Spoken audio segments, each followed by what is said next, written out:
Today we are in Lake City, Minnesota. We're going to take a look at the old Milwaukee Railroad. That's now Canadian Pacific. And we're going to see where Camp Lakeview was. But we're going to start here and see a presentation by Andru Peters of Camp Lakeview at the Lake City Library. And then we'll go out and we'll look at some of the buildings and see where that was. He is also planning to sell some books after the program. So if you would like to stay and pick up a book as well, you can do that after the program is complete then. I'm just going to turn it over to Andru. Thanks again for coming. Thank you, Stacy. And welcome, everybody. Well, I'm overwhelmed with the attendance. I'm going to just make a comment. I'm going to borrow something from the Historical Society. History matters. This is what you're showing to me. In the old days of the National Guard, in Lake City one time had over 10 to 15,000 horses and limits. Horse business was very big. The National Guard would march from Fort Snelling, and then they would follow this trail 7 days from Fort Snelling to Camp Lakeview. So this is kind of what the state looked like then. And of course, I'm big on railroads, and many of you have heard of Bug Line, which this is the main Milwaukee Road route. And there's some names on here, and many of us don't realize. Cage Cooley, Glasgow, Baldwin, and you get some of the, and this is the Zumbo River. And then back in the early days from Reed's Landing, Milwaukee Road had the pontoon bridge that went into Durand, Chippewa Falls. But the Bug Line went from Reed's Landing, it was narrow gauge. Milwaukee Road was regular gauge. They had regular gauge, and the track paralleled the Milwaukee Road, and the Bug Line, they went down to where the Wabasha bridges used to be a big flour mill. That train was narrow gauge, and it went on to Kellogg, and just north of Kellogg, you follow the Zumbo River all the way back. And this line was in business, it went in about early 50s, it went to regular gauge, and the last train ran that line in 1955. So here's another sharp of the early 1900s. This is a man. And the Sportsman's Club would be roughly right about it here, because there's a little cove in there. And the boat landing would be right in here. These are some of the Veterans Mess Hall. And I found out they referred to the Camp Lakeview as White City because of the white tents. Dory, you know the original group on the History Matters? That's the Historical Society Constance. They put together a program. Colonel Quist did his book on his uncle, father, Mayor Humong.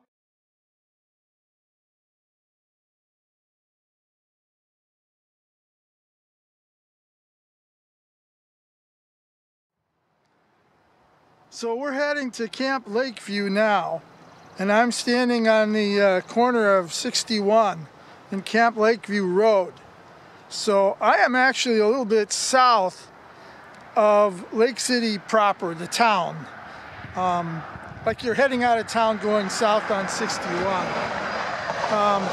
There's a Haas Trucking and Equipment building over there. Kind of lets you know where I'm at, and there's our street sign.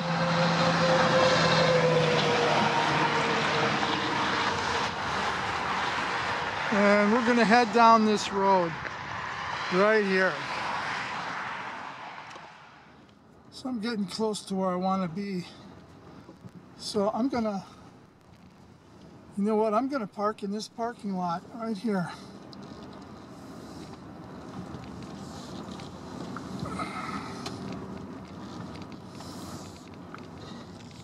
There we go. I think I'm out of the way, everybody here. And we'll get out and see where this camp was.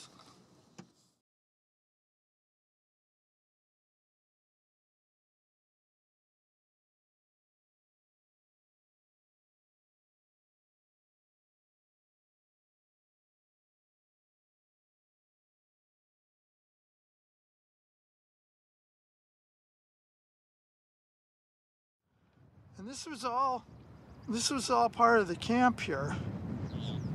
Right in here. All of this. That's one of the old warehouses. 3 regiments, and then there was three warehouses at the time. And now there's only 2 of them left. The second one is down over there. So this is the warehouses that the Milwaukee Road served that belonged to the National Guard. And now I'm told that MnDOT, I think, owns one of them, and CP owns the other. So, you know, I'm not going to be screwing around on this side between the buildings and the tracks. So I'm going to video these buildings when we get to them from both sides, from the road side and from the other side.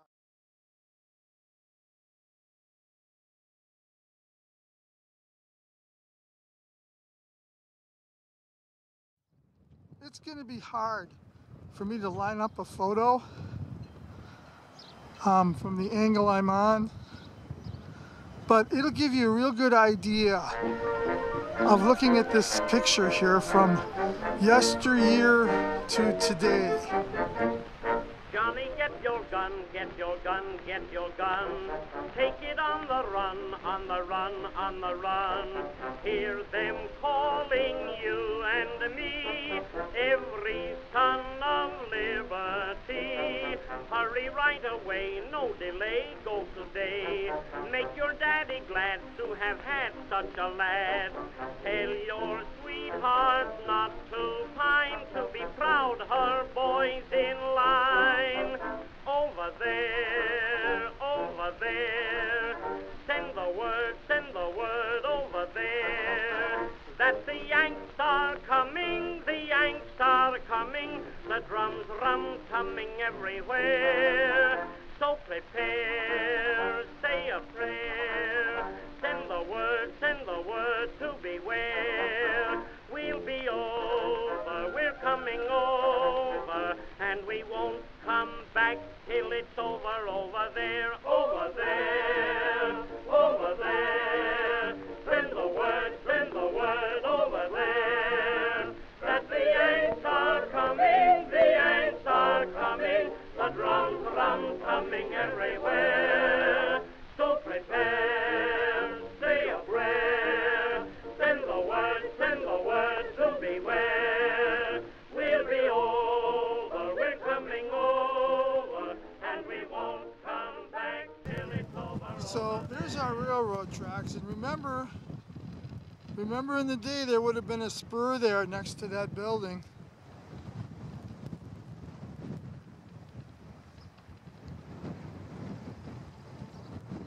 And then I'll bring you around and I'll show you the other side of this.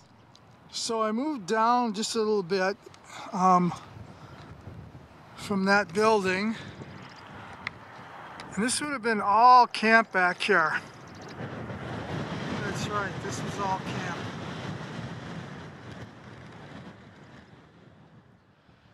So back in the day, coming from the other end, this would have been the 3rd building.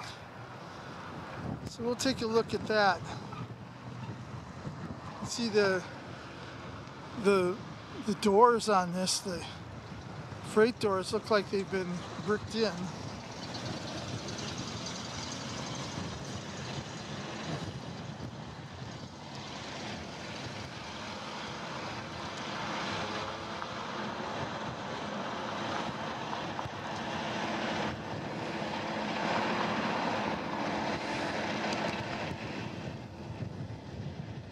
And we'll go around and take a look at this one too. Okay, from here, we have to drive down this road. So this was the Milwaukee Road back in the day. Now it's CP, Canadian Pacific. And the only way to get across the tracks is this old viaduct. Well, I call it a viaduct. It's a bridge. A railroad bridge goes over the road. The road dips down and goes underneath the bridge. It's an old concrete structure. I was told that back in the day this bridge was put in order to entrance the National Guard Camp. Let's slow up a little bit. See it?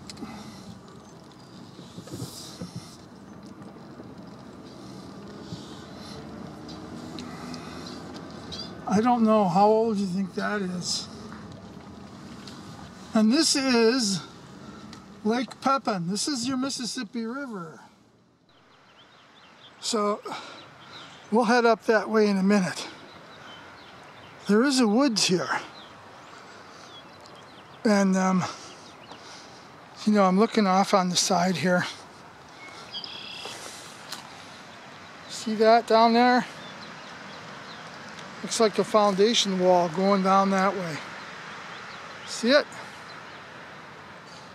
So I can't say if this is camp related, but surely it's from some kind of a building that goes back into time, you know? Alright, so there's the building. Now we videoed these from the other side of the track. So this is actually the second one, or the third as we were counting. And before we get started looking at this, look at this building and now look at this over here. There is something here. I don't know what that could be. I did talk to a fellow down here one day and he said that there is some remnants of an old foundation way back in here, but he said it's so thick you can't even get to it. So, but I don't know what that would be. And when you look at these, I don't think anybody will mind if I just walk in here a little bit. Look, there's a for sale sign there, so that property's for sale. But, okay, we're swinging around. See that building? Now, look at this. Doesn't that look like a gate post? There's another one. So, you know, it's got me confused. There's the building and the road, but, you know, hey, this could have been the road back then. And this was just an area where you could load trucks or something. I'm sure there was a platform out in front of it at one time. So let's take a look at this old jewel.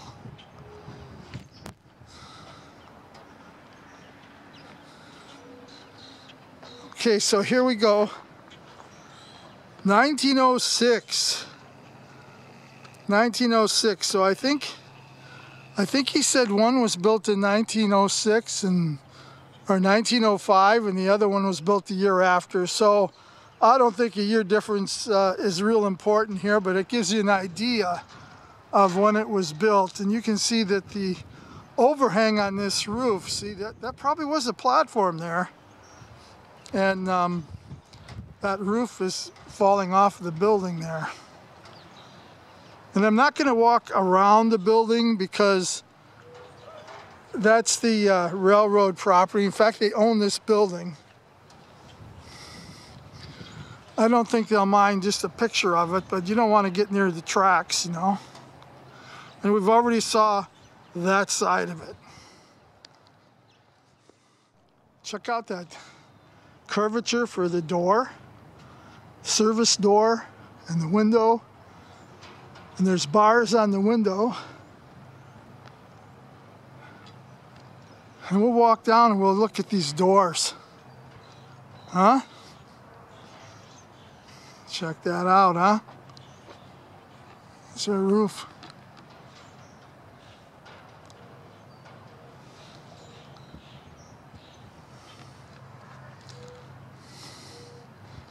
Can you imagine 3 regiments of men?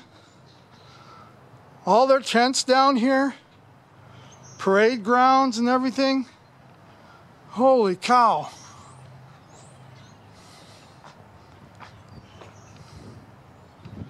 There's another section of the roof sheathing, I guess you would call it. The tin is gone, but the frame is there.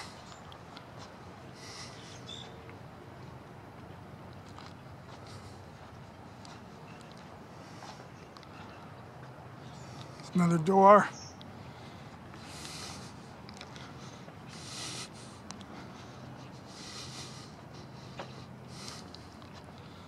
Kind of a little loading dock area there. Swinging around. You know, you don't know at what year something was added, you know. There you go. That's pretty cool.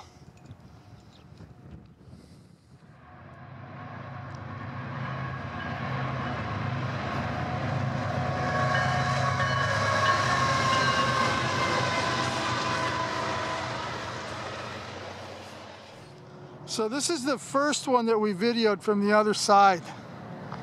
So we'll take a look at this one here. No, I don't see a date on it. I've already been here once.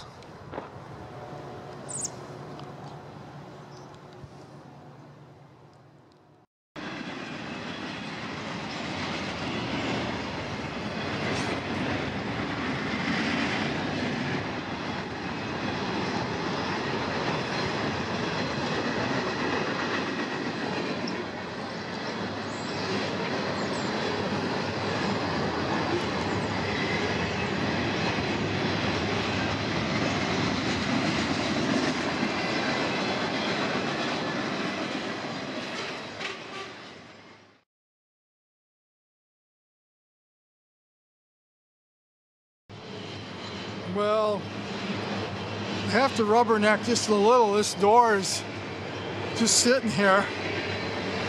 I don't know if you can see inside there. Can you see in there? It's pretty dark.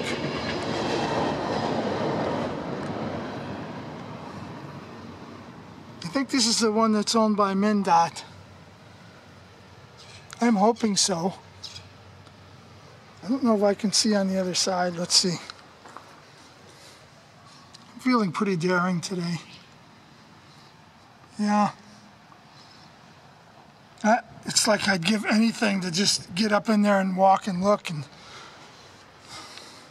But that's as far as it goes. So here's the end of this one.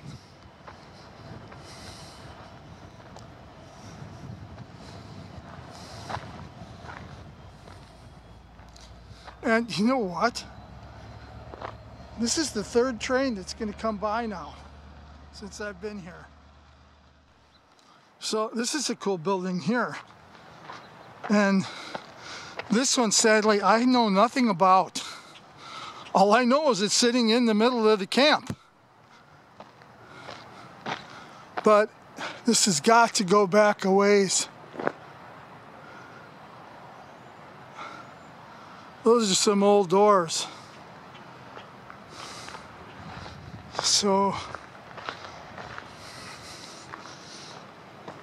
I don't know who owns this one, so I'm not going to walk behind it, but let's take a little video from here.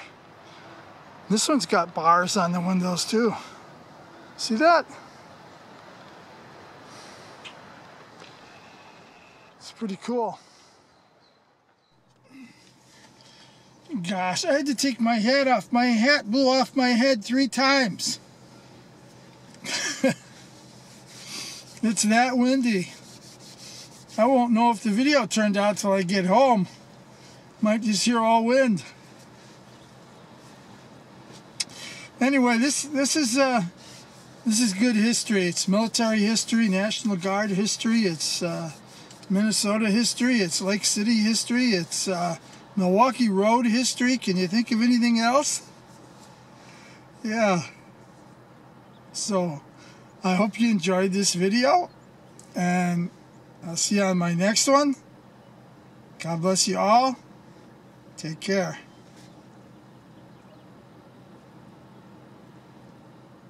What's wrong with this camera? How come it won't shut off?